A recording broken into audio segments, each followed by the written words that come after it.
Bonsoir Jean-Louis Debré. Bonsoir. La couverture de votre livre parle d'elle-même. On y voit deux anciens présidents de la République française, Jacques Chirac et François Mitterrand. L'humour en politique est un signe de bonne santé de notre vie démocratique.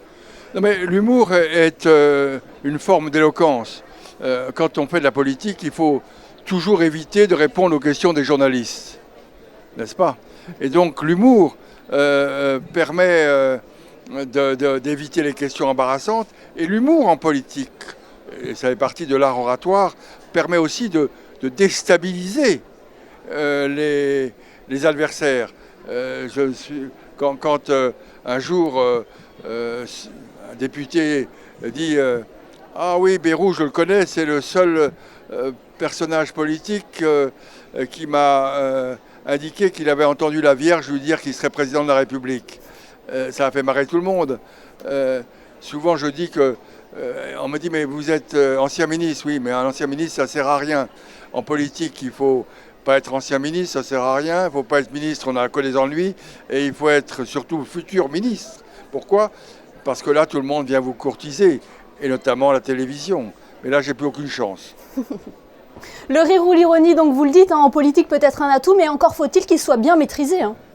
Ah ben ça, souvent c'est là où il y a le talent et le génie. Et quand on prend l'histoire de France, on voit très bien que des hommes comme Clémenceau, comme Jaurès, comme Mitterrand, comme Chirac, avaient le génie de la formule. Vous savez ce que disait Clémenceau quand le président de la République, Félix Faure, est mort dans les bras de sa maîtresse. Et il a dit de lui, il voulait être César et il est mort Pompée.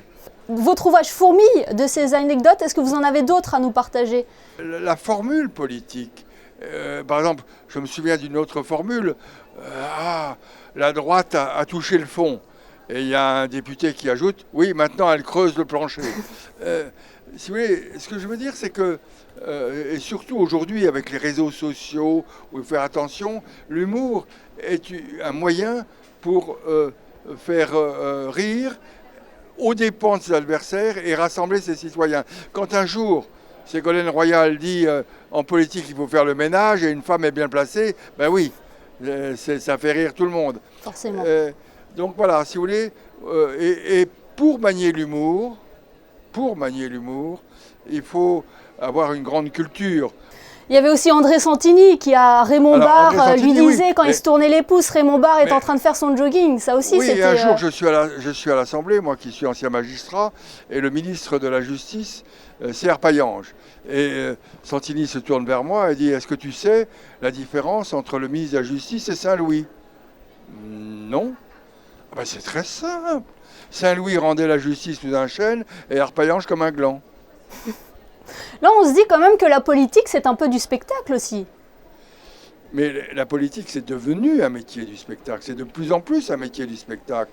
D'abord parce que pour exister, il faut passer à la télévision, à la radio. Aujourd'hui, dans le laïus, dans le gris de la politique, on ne retient que des petites phrases et on ne retient que de l'humour. On est dans un monde où on ne lit plus, où on n'écoute que très peu de temps, et le bon humour, et pour passer et pour exister, il faut avoir de l'humour et des petites phrases cinglantes. Selon vous, quelle politique maniait ou manie le plus l'humour ou l'ironie?